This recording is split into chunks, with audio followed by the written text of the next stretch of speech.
Hello नमस्कार दोस्तों, एक बार फिर से आपका बहुत बहुत स्वागत है हमारे यूट्यूब चैनल आरंभ एजुकेशन पर। मैं हूं मनीष सरविया। हमारी जो डेली एमसीक्यू की जो सीरीज चल रही है, आज उसमें नया वीडियो है। और हर बार की तरह हम एक एक एमसीक्यू को बहुत डिटेल में डिस्कस करते हैं, उसके ऑप्शन को भी डिटेल में डिस्कस करते हैं। तो आज भी जो नए हम 5 या 6 कुछ एमसीक्यू लेके आए हैं आपके लिए, और उसको भी बहुत डिटेल में डिस्कस करेंगे एज यूजुअल, जैसे हम पहले करते आए हैं। तो बिना किसी देरी के हम अपने पहले क्वेश्चन पे जाते हैं। हमारा पहला क्वेश्चन क्या है, ये रहा आपके सामने। Which arm force has recently launch operation Sadbhavana in north Sikkim? कौन सी नीचे दी गई जो आर्म फोर्स है जिसने अभी नॉर्थ सिक्किम में ऑपरेशन सद्भावना शुरू किया? आपके ऑप्शन ए है इंडियन आर्मी, ऑप्शन बी है इंडियन नेवी, ऑप्शन सी है सशस्त्र सीमा बल, ऑप्शन डी है इंडियन एयरफोर्स। तो हर बार की तरह जैसे मैं आपको बोलता हूँ, अपन में 10-15 सेकंड लीजिए और आंसर को कोई भी एक आंसर चूज करें। जो भी सही गलत वो अलग बात है। आप अगर एक्टिवली पार्टिसिपेट करेंगे तो आपको इसका ज़्यादा बेनिफिट होगा कंपेरेटिवली।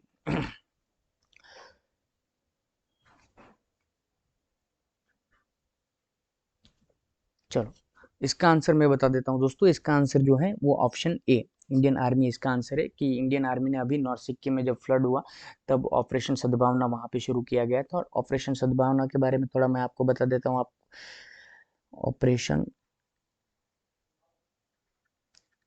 सद्भावना ऑपरेशन सद्भावना दोस्तों एक्चुअली शुरू किया गया था जम्मू एंड कश्मीर के लिए। और वो 1988 में शुरू किया गया था, और इंडियन आर्मी ने शुरू किया था। अब मेन पर्पस जो है दोस्तों ये ऑपरेशन सद्भावना का शुरू करना, कि बॉर्डरिंग स्टेट इंडिया के जो है जो किसी कंट्री के साथ जिसकी बॉर्डर शेयर होती है, ऐसे जो स्टेट है और जहाँ पे मिलिटेंसी का प्रॉब्लम ज़्यादा है, कि जहाँ वहाँ का यूथ किसी की बातों में आकर ब्रेन वॉश उसको बहुत इजीली किया जाता है। और कई बार टेररिस्ट एक्टिविटी में भी उसको इन्वॉल्व कर बहुत इजीली होता है कि उसको इन्वॉल्व कर लिया जाए, मिलिटेंसी में उसको एक्टिवली उसको पार्टिसिपेट करवा लिया जाए। तो ऐसी चीज़ों से उसको पॉजिटिवली बाहर लाना, नेगेटिवली बाहर लाना, उसको गोली मार दो खत्म कर दो, कि एक को खत्म करोगे 10 बार आ जाएंगे। पॉजिटिवली उस चीज़ों से बाहर निकालने के लिए इंडियन आर्मी का एक इनिशिएटिव है ऑपरेशन सद्भावना, जिससे वो एक्टिवली लोगों के साथ उसके जब उसकी फ्लड जैसी सिचुएशन आती है, नेचुरल क्लाइमिटी जब आती है, फ्लड जैसी सिचुएशन है, अर्थक्वेक जैसी सिचुएशन है, लैंडस्लाइड जैसी सिचुएशन है, और लोग बहुत बुरी हालत में फंसे हुए रहते हैं, तब उसको ये ना लगे कि हम इंडियन सोसाइटी का पार्ट नहीं है, हम उससे एकदम डिस्कनेक्ट है, ऐसा उसको एक्सपीरियंस ना हो, इसलिए इंडियन आर्मी उसके साथ एक्टिवली उसको रेस्क्यू ऑपरेशन में काम करती है, उनकी सारी रिक्वायरमेंट जो है उसको पूरी करती है। ये नेचुरल क्लाइमेटी का टाइम है, अगर ऐसी सिचुएशन नहीं भी है तब भी ऑपरेशन सद्भावना चलता है। जैसे स्कूल में स्कॉलरशिप प्रोवाइड करवाना, स्कूल में इंफ्रास्ट्रक्चर उसको प्रोवाइड करवाना, और वुमन को वोकेशनल ट्रेनिंग देना, हॉस्पिटल में इंफ्रास्ट्रक्चर सेटअप करना, वो जो रिक्वायरमेंट है उसको फिल करवाना। ये इंडियन आर्मी जो बॉर्डरिंग स्टेट है, जम्मू एंड कश्मीर है, नागालैंड जैसा एरिया है, जो सिक्किम वाला जो एरिया है, वहाँ पे इंडियन आर्मी लोगों के साथ मिलकर लोगों के अंदर ट्रस्ट बिल्ड करने का काम कर रही है, और लोग उसके साथ जुड़ भी रहे हैं। तो ये एक एक्टिवली लोगों को गलत डायरेक्शन में जाने से रोकने का एक बहुत ही अच्छा इनिशिएटिव इंडियन आर्मी का है। और अभी जो रिसेंटली नॉर्थ सिक्किम में ये ऑपरेशन किया गया था, इसलिए न्यूज़ में था, तो इसका आंसर आता है ये इंडियन आर्मी। अब इंडियन आर्मी के बारे में मैं कुछ बातें आपको बता देता हूँ। इंडियन आर्मी जो है वो इन आर्मी डे सेलिब्रेट किया जाता है 15 जनवरी। और हमारे जो चीफ ऑफ आर्मी स्टाफ है उपेंद्र द्विवेदी, जनरल उपेंद्र द्विवेदी। और हमारा बी ऑप्शन है यहाँ पे इंडियन नेवी। इंडियन नेवी जो डे है वो है सेलिब्रेट किया जाता है 4 दिसंबर।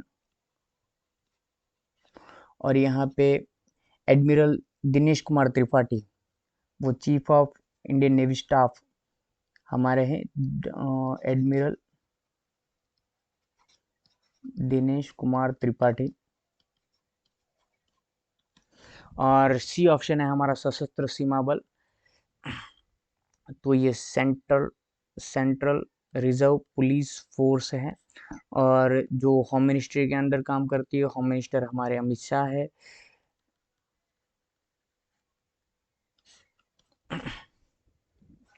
और यहाँ पे डायरेक्टर जनरल जो है वो अमृत Mohan Prasad, director general DG जो है वो अमृत मोहन प्रसाद, इसके अंडर में ये सशस्त्र सीमा बल काम करता है। और सशस्त्र सीमा बल जो है वो सिक्योर करता है नेपाल और इंडिया के जो बॉर्डर है, और भूटान और इंडिया के जो बॉर्डर है, दो बॉर्डर को सिक्योर करने का काम ये सशस्त्र सीमा बल का है। और लास्ट में हमारा ऑप्शन है इंडियन एयरफोर्स। इंडियन एयरफोर्स के जो चीफ ऑफ एयर स्टाफ है वो है martial Amarpreet Singh, martial Amarpreet Singh.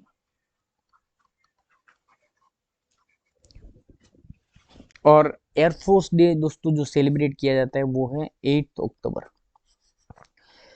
Indian army 15 अक्टूबर, सॉरी 15 जनवरी, और इंडियन नेवी 4 दिसंबर, और इंडियन एयरफोर्स 8 अक्टूबर। और इंडियन आर्मी के जो चीफ है वो है उपेंद्र द्विवेदी, इंडियन नेवी के जो चीफ है वो दिनेश कुमार त्रिपाठी, और जो इंडियन एयरफोर्स के जो चीफ है वो अमरप्रीत सिंह। सशस्त्र सीमा दल जो है सेंट्रल रिजर्व पुलिस फोर्स है, उसमें वो होम मिनिस्ट्री के अंदर आती है, और अमित शाह जो वो होम मिनिस्ट्री संभालते हैं इंडिया। नेक्स्ट क्वेश्चन पे जाते हैं दोस्तों। यहाँ पे हमारा आंसर है, answer option A Indian army. ये ऑपरेशन सद्भावना जो नॉर्थ सिक्किम में ऑपरेशन चलाया गया था, ये उसकी फोटो है। Next, who was the founder of Pala dynasty. पाला डायनेस्टी के जो फाउंडर है वो कौन है? ऑप्शन ए हमारा धर्मपाला, ऑप्शन बी है देवपाला, ऑप्शन सी गोपाला, और ऑप्शन डी है महिपाला वन। तो आप अपना 5-10 सेकंड लीजिए और कोई भी एक आंसर टिक करिए, फिर हम आगे इसके बारे में डिस्कस करते हैं।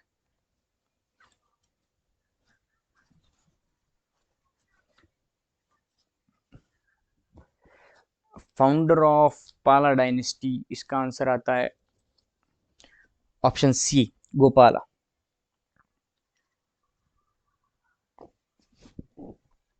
सॉरी, गोपाला हमारा करेक्ट आंसर है। तो पाला डायनेस्टी के बारे में डिस्कस कर लेते हैं हम। गोपाला से ही शुरू करते हैं पाला डायनेस्टी। पाला डायनेस्टी जो है इंडिया के ईस्ट पार्ट में रूल करती थी, ईस्टर्न पार्ट ऑफ इंडिया में पाला डायनेस्टी रूल करती थी। और ये जो पाला डायनेस्टी का टाइम ड्यूरेशन है वो 8 सेंचुरी से लेकर 9 सेंचुरी तक का टाइम ड्यूरेशन जो है वो पाला डायनेस्टी का है। 8 सेंचुरी एडी और 9 सेंचुरी एडी। पाला डायनेस्टी की, ये पाला डायनेस्टी स्टैब्लिश की गई थी गोपाला के द्वारा। गोपाला ना तो कोई रॉयल फैमिली से बिलोंग करते, ना तो कोई डोमिनेटिंग कास्ट से बिलोंग करते, बहुत कॉमन फैमिली से आने वाले जो ये किंग है जिसने ये पाला डायनेस्टी को स्टैब्लिश किया। और बंगाल को कनकड़ किया, और उसके बाद बिहार में मगध तक का एरिया पूरे पाला डायनेस्टी के अंदर ये लेने का गोपाला ने, जो फर्स्ट जो इस्टेब्लिशर ऑफ द पाला डायनेस्टी उसने किया। उसके बाद यहाँ पे हमारा ऑप्शन ए है करेक्ट आंसर। आप याद रखिए दोस्तों, करेक्ट आंसर हमारा सी है। उसके बाद ऑप्शन को भी डिस्कस कर लेते हैं। उसके बाद गोपाला के बाद उसका बेटा जो आया वो धर्मपाल है।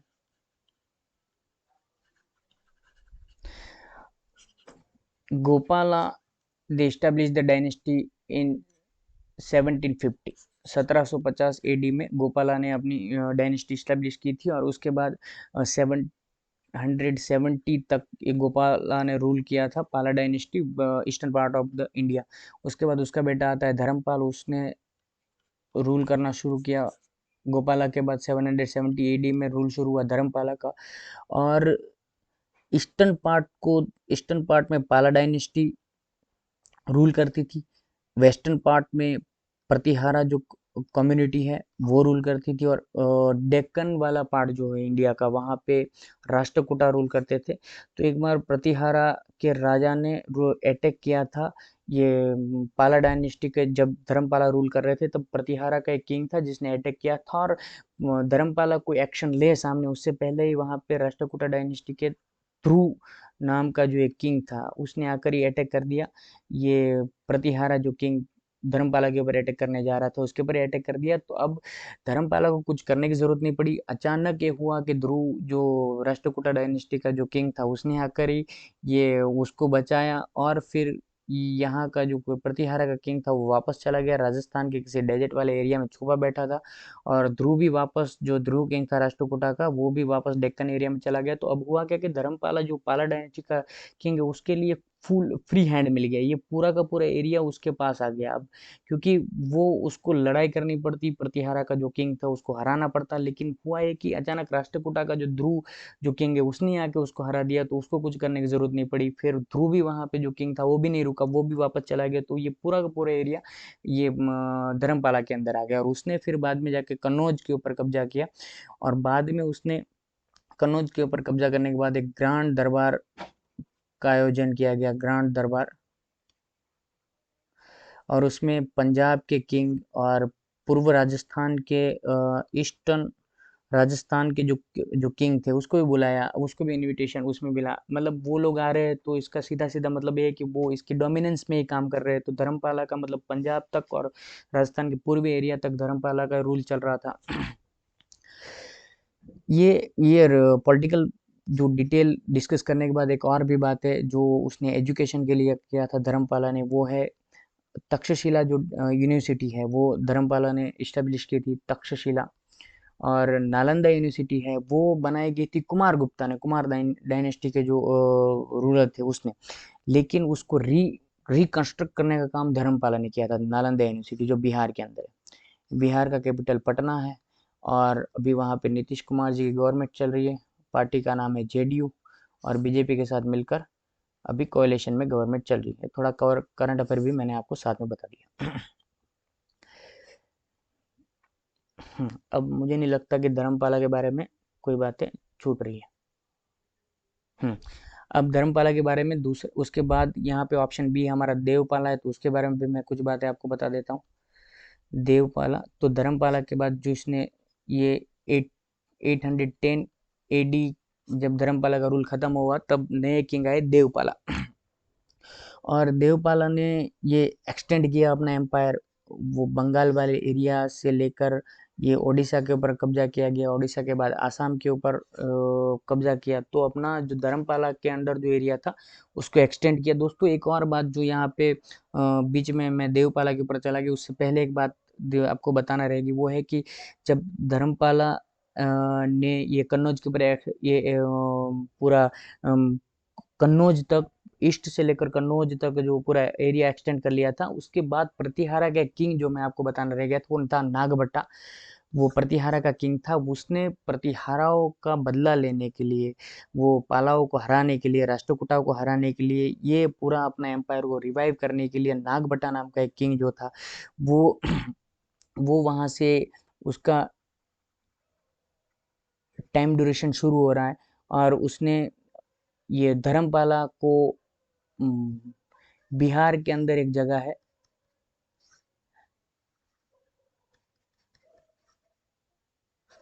वहां पे जाके धर्मपाला को हराया और धर्मपाला से बदला लिया, राष्ट्रकूटा के किंग को हराया।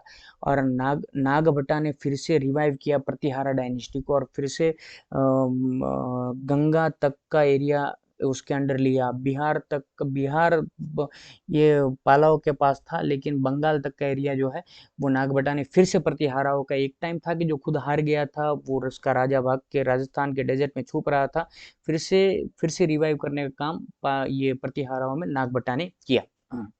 तो धर्मपाला को हराया, उसके बाद देवपाला आया और उसने अपना एरिया को फिर से एक्सटेंड करने की कोशिश की। धर्मपाला के हारने के बाद देवपाला पाला डायनेस्टी को आगे बढ़ाने का काम कर रहा है। प्रतिहारा का किंग जब वो भाग के हार गया राष्ट्रकूटा के ध्रुव किंग से, तो फिर उसके बाद प्रतिहारा में नागभट्टा आ रहा है जो उसकी एम्पायर को एक्सटेंड कर रहा है। तो यहाँ पे हम देवपाला की बात करें तो दोस्तों बंगाल का एरिया कनकर किया, फिर ओडिशा को कनकर किया, फिर असम के एरिया तक का कनकर किया। और ये सारी देवपाला के बारे में जो बात हमें जानने को मिलती है वो एक सुलेमान नाम का एक अरब ट्रैवलर आया था, और उसने अपना ट्रैवेलॉग जो लिखा उसमें देवपाला के बारे में थोड़ा डिटेल में बताया है। तो हिस्ट्री का हमारा देवपाला की जो इनमें इंफॉर्मेशन मिलती है वो एक सुलेमान अरब जो ट्रैवलर आया था वो हमारा बेस्ट सोर्स है ये देवपाला की इंफॉर्मेशन के लिए।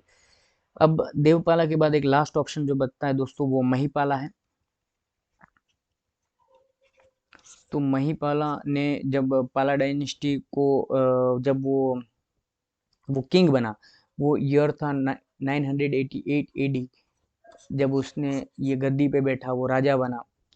और फिर से देवपाला जैसे ही कोशिश की कि अपने पाला डायनेस्टी को एक्सटेंड किया जाए। तो यहाँ पे पाला डायनेस्टी के बारे में डिस्कस कर लिया दोस्तों, और उसमें जितने ऑप्शन थे वो भी डिस्कस कर लिया। और याद रखना है कि आंसर क्या है, वो मेन बात नहीं भूल जानी। मेन आंसर हमारा है पाला डायनेस्टी को फाउंड करने वाला कौन है, गोपाला। बाकी सब बातें हमने एक्स्ट्रा डिटेल की है, डिटेल में डिस्कस की है। और एक और बात, पाला डायनेस्टी यहाँ पे लिखा है तो मुझे एक और बात याद आ रही है जो बता के हम आगे जाते हैं। पाला, ये पाला का मतलब, ये संस्कृत वर्ड है और इसका मतलब होता है प्रोटेक्टर।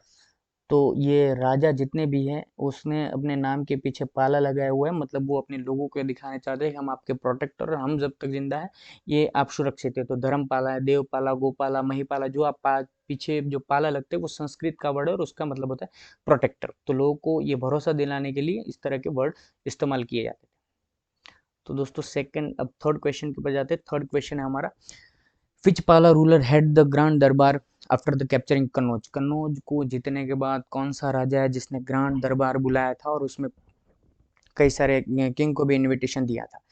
तो अभी दोस्तों हमने डिस्कस किया, इस जो इक्वेशन है उसका करेक्ट आंसर आता है धर्मपाला। और धर्मपाला ने ग्रांड दरबार बुलाया था। और उससे पहले की कहानी मैं आपको थोड़ी बता देता हूँ तो आपको क्लियर हो जाएगा।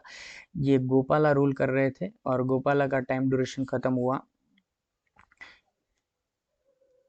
770 एडी में। और उसके बाद धर्मपाला जो है, पाला डायनेस्टी के धर्मपाला, ये वो किंग बने। और उसके बाद ये जब वो किंग बने तभी प्रतिहाराओं का भी बहुत दबदबा था इस एरिया में, और राष्ट्रकूटाओं का भी बहुत अच्छा डोमिनेंस था इस एरिया में। तो प्रतिहाराओं ने ये धर्मपाला के पाला पाला जो kingdom eastern part of the India वहाँ पे था, वहाँ पे अटैक किया। तभी मैंने अभी आपको आगे बताया था कि ध्रुव किंग जो है राष्ट्रकूटा का, उसने आकर प्रतिहारा के किंग को हराया। फिर ध्रुव भी वापस चला गया, प्रतिहारा भी वापस भाग के चला गया।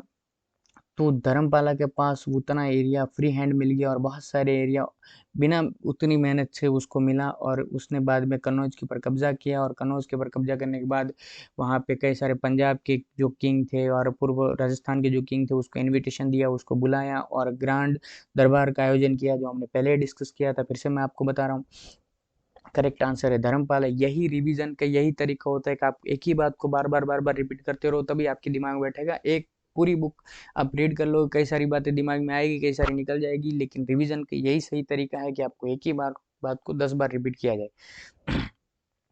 अब धर्मपाला इसका ग्रांड दरबार, जो मैंने आपको आंसर बता दिया, किंग को मारने के बाद कन्नौज के ऊपर कब्जा किया था।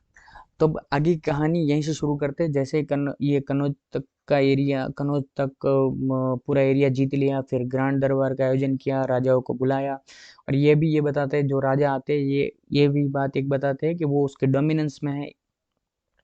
अब यहाँ पे बहुत टाइम तक धर्मपाला का बहुत ही अच्छा रूल चला, लेकिन एक स्ट्रांग पीरियड जो भी धर्मपाला का माना जाता है वो है 790 एडी से लेकर 800 एडी तक। ये जो टाइम ड्यूरेशन है वो धर्मपाला का सबसे स्ट्रांग टाइम ड्यूरेशन माना जाता है। उसके बाद ही ये प्रतिहाराओं में एक किंग जो था, मैंने अभी आपको बताया, नागभट्टा जो किंग था, वो वापस उसने फिर से अपने प्रतिहाराओं को, फिर से अपने एरिया को एक्सटेंड करना, फिर उसको स्ट्रांग करना धीरे धीरे शुरू किया।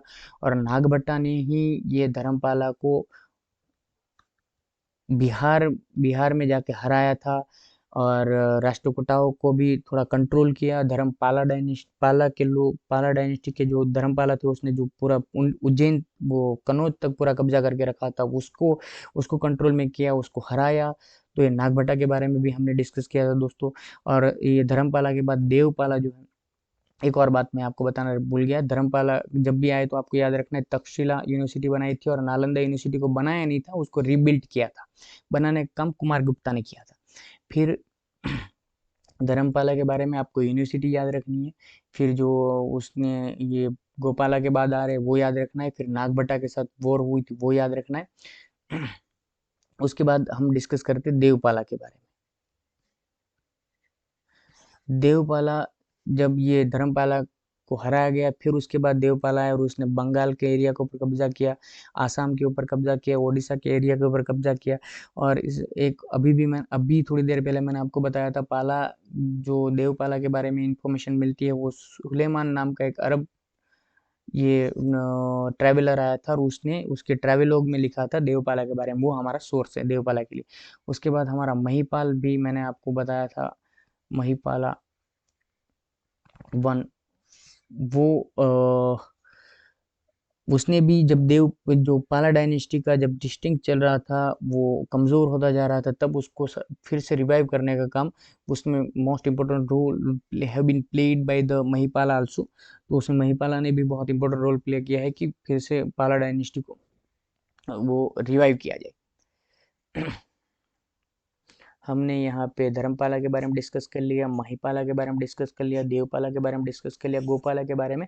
फिर से ऑप्शन में हमारे जितनी बार ऑप्शन में आएगा, 10 बार ऑप्शन में आएगा तो 10 बार हम एक ही बात को रिपीट करेंगे। गोपाला के बारे में जब भी आए तो याद रखना है पाला डायनेस्टी के फाउंडर है गोपाला। और ना तो कोई रॉयल फैमिली से बिलोंग करते, ना तो कोई डोमिनेटिंग कास्ट जो है उसे बिलोंग करते, बहुत कॉमन फैमिली से आते हैं और वो किंग बने।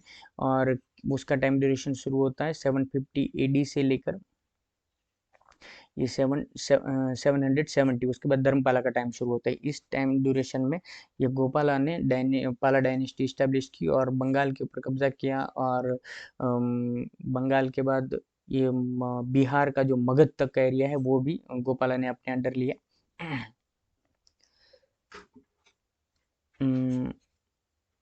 गोपाला के बारे में भी सारे, हाँ, एक बुद्धिज़्म को फॉलो करते थे। जो पाला डायनेस्टी के लोग थे वो बुद्धिज़्म को ज़्यादा वैष्णव वैष्णव वैष्णव भी थे, वो शिव को भी मानने वाले लोग थे, लेकिन बुद्धिज़्म उस टाइम पे ज़्यादा ही उसको पेट्रोनाइज किया जाता था ये पाला डायनेस्टी के किंग के द्वारा। ओके, चलो नेक्स्ट क्वेश्चन पे चलते दोस्तों। इसका आंसर याद रखना है धर्मपाला, जो ग्रांड दरबार किया गया था। बहुत सारी बातें मैं आपको बता रहा हूँ, लेकिन मेन जो आंसर है उसमें कंफ्यूजन नहीं होना चाहिए। Which language was not commonly use in the पाला एम्पायर? कौन सी ऐसी लैंग्वेज है जो कॉमनली यूज नहीं की जाती थी पालाओं के टाइम पे?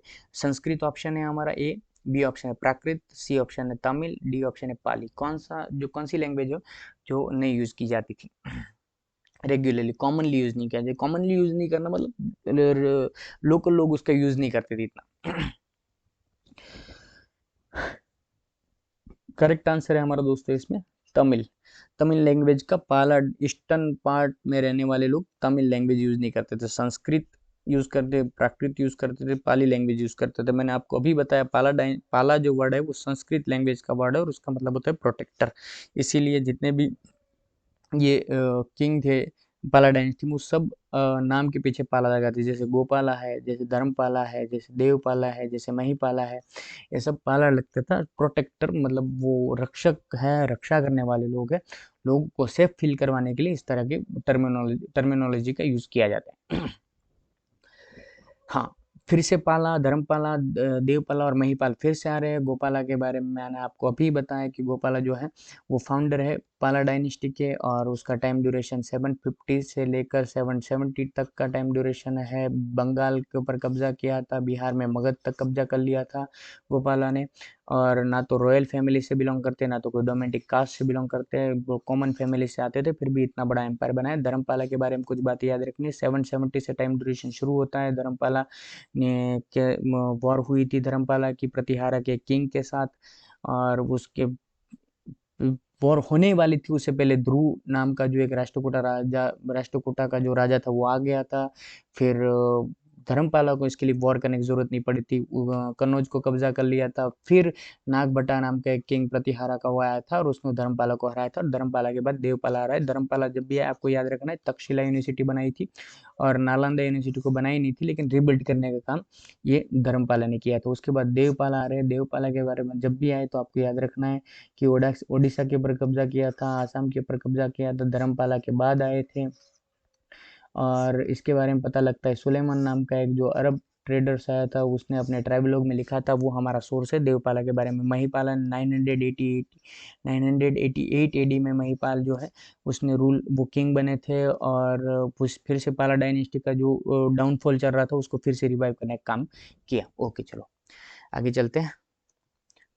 फिफ्थ हमारा क्वेश्चन है, what was a major religious affiliation of the Pala rulers. तो मतलब कौन सा रिलीजियस एफिलिएशन है पाला रूलर का। ये भी मैंने आपको अभी बताया कि पाला लोग, जो पाला डायनेस्टी के जितने भी किंग है वो बुद्धिज्म को ज़्यादा फॉलो करते थे, शिविज्म को फॉलो करते, वैष्णविज्म को फॉलो करते, लेकिन बुद्धिज्म के ऊपर ज़्यादा ही पेट्रोनाइज किया जाता था। फिर से पाला जो वर्ड है वो संस्कृत का वर्ड है, इसका मतलब होता है प्रोटेक्टर। पहला जो फाउंडर है वो धर्मपाला, सॉरी गोपाला, और उसके बाद धर्मपाला, फिर देवपाला, फिर महिपाला। और अब बुद्धिज्म के ऊपर थोड़ी बातें मैं आपको डिस्कस कर लेता हूँ। ये नाम अब आपके दिमाग में बैठ गए होंगे, 100% बैठ गए। मैं बहुत बार एक ही बात रिपीट कर ली है मैंने। अब बुद्धिज्म के बारे में देख लेते। बुद्धिज्म जो है ये गौतम बुद्ध, सिद्धार्थ गौतम जो है, सिद्धार्थ गौतम, उसने बुद्धिज्म का कंसेप्ट दुनिया को दिया हुआ है। एकदम बेसिक से शुरू करते हैं और जहाँ तक डिफिकल्ट जितना हो सकता है उतने वहाँ तक लेके जाएंगे। सिद्धार्थ गौतम, ये माना जाता है कि 5th और 6th सेंचुरी में बॉर्न हुआ है। 5th century BC, before birth of Jesus Christ, BCE, before common era. तो ये 2 सेंचुरी है जिस टाइम ड्यूरेशन में माना जाता है कि बुद्ध का बॉर्न हुआ है। और सिद्धार्थ गौतम बचपन का नाम था, बहुत कम एज में शादी हो गई थी। वाइफ का नाम यशोधरा था, बेटे का नाम राहुल है। और 29 ईयर में घर को छोड़ा था, और घर छोड़ने के 29 ईयर में घर छोड़ा था, 35 ईयर में नॉलेज प्राप्त हुआ था, एक्नॉलेजमेंट, एनलाइटमेंट हुआ था, और वो बोधि गया में हुआ था। बोधि गया, बोधि गया ये गया डिस्ट्रिक्ट में है, और गया डिस्ट्रिक्ट बिहार में है। बिहार की कैपिटल पटना है। पटना के ये बिहार के सीएम नीतीश कुमार है। उसकी पार्टी जेडीयू है, जनता दल यूनाइटेड, बीजेपी के साथ अलायंस में है, और अभी पार्टी वहाँ पे चला रहे हैं।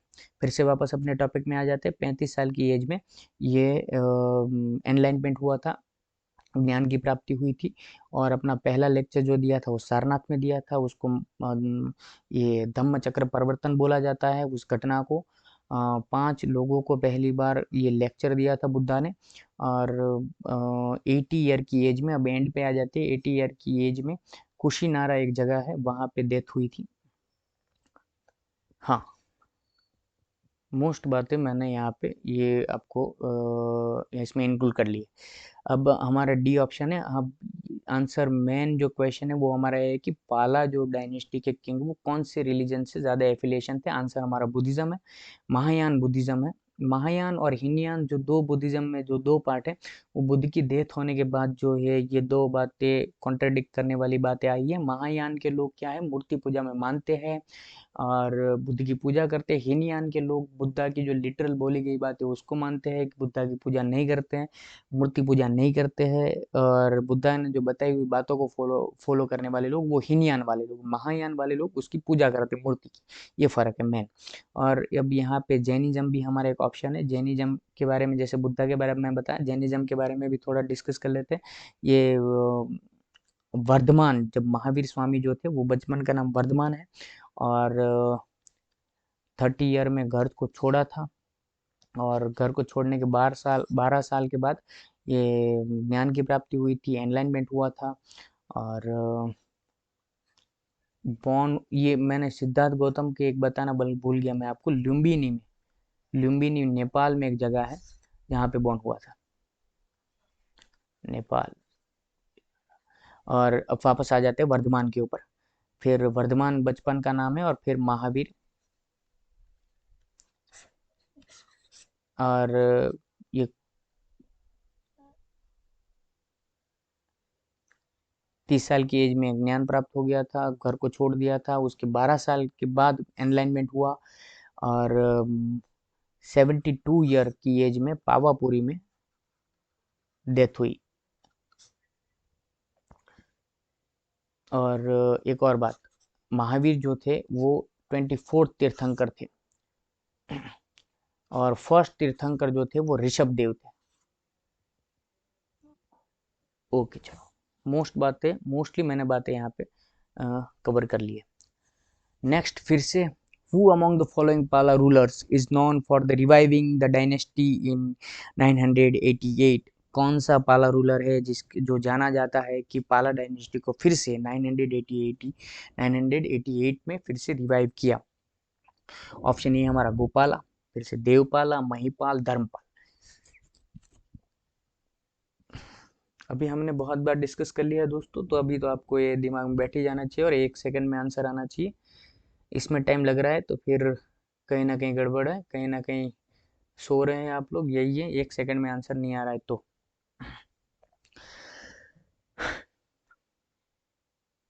चलो, 988 एडी में जिसने रिवाइव किया, रिवाइव करने के लिए जो जाना जाता है वो पाला डायनेस्टी का किंग, वो है महिपाल। महिपाला वन जो है उसने 988 में फिर से पाला डायनेस्टी को रिवाइव किया था। महिपाला से पहले जो रूल करने वाला वो है देवपाला, और देवपाला ने उड़ीसा, आसाम, बिहार का एरिया और बंगाल का एरिया, इतने एरिया कवर किया था। और देवपाला के बारे में हमें इंफॉर्मेशन मिलती है अरब का जो सुलेमान एक ट्रैवलर था,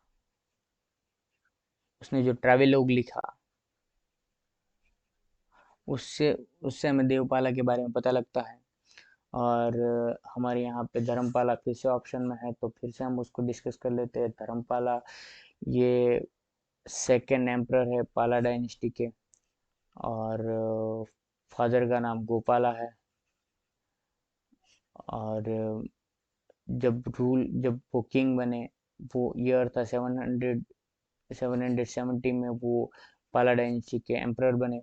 और एम्परर बनते ही प्रतिहाराओं ने अटैक किया, लेकिन वो अटैक कर नहीं पाए क्योंकि राष्ट्रकूटा के जो ध्रुव किंग थे उसने प्रतिहारा के किंग को ही वहां पे हराया, वो वापस चला गया।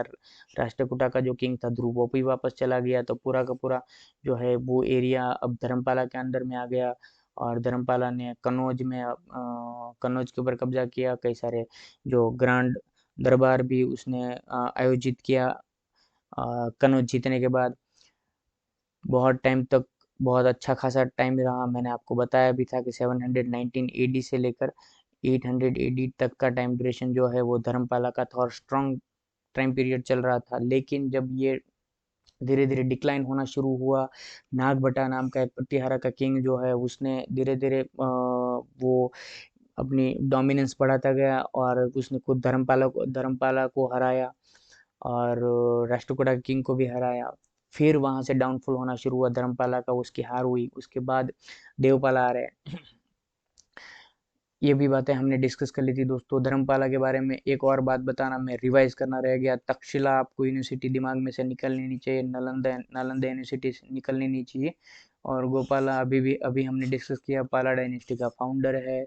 और ये बहुत कॉमन फैमिली से आते हैं, फादर जो है वो सोल्जर थे, और बंगाल के ऊपर कब्जा किया और बिहार में मगध तक कब्जा कर लिया। ओके चलो next, last but not list, question number 8, Mujirish port that was recently seen in the news is located in which state?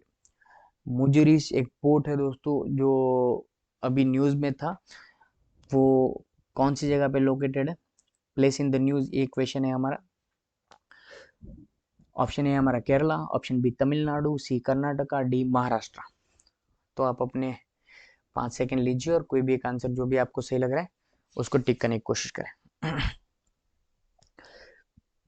मुजुरीस जो पोर्ट है दोस्तों वो लोकेटेड है केरला में, ये हमारा करेक्ट आंसर है।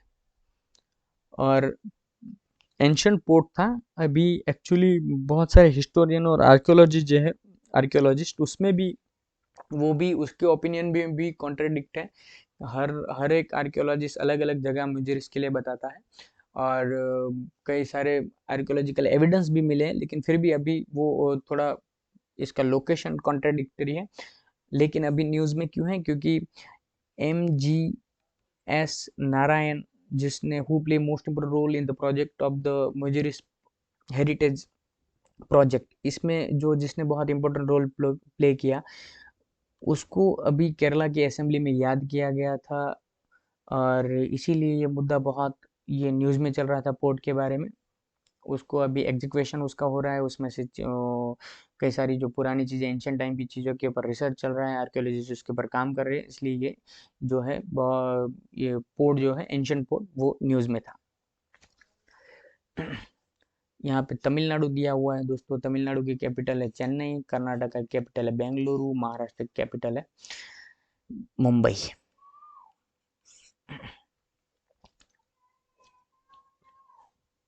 और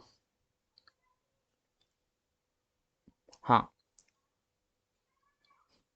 ये केरला के जो CM है वो भी मेरे दिमाग में आ रहा है, तो मैं आपको बता देता हूँ। ये पिनाराई विजयन जो है, पिनाराई विजयन ये केरला के CM है। पिनाराई विजयन। तमिलनाडु के जो CM है वो MK स्टालिन है, और कर्नाटक का है वो सिद्धारमैया, और महाराष्ट्र के ये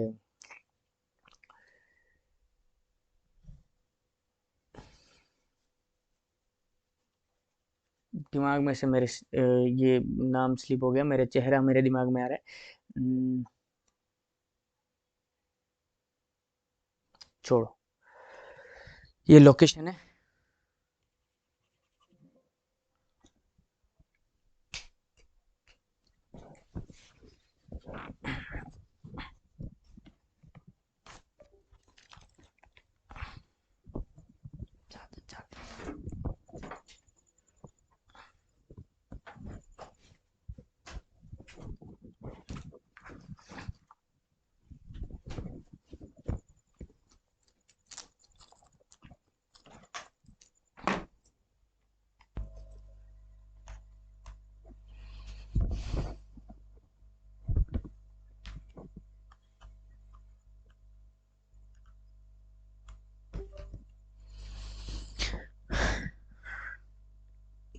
माफ़ी चाहूँगा दोस्तों, ये हमारा ये लोकेशन है, यहाँ पे दिया हुआ लोकेशन आप देख सकते हैं, केरला में ये हमारा लोकेशन है, जो पोर्ट एंशियंट पोर्ट का जो हमने लोकेशन देखा था वो लोकेशन यहाँ पे।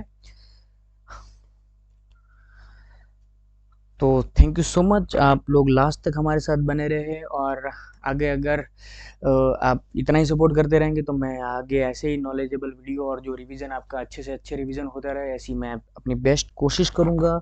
लास्ट तक आप मेरे साथ बने रहे, उसके लिए थैंक यू सो मच।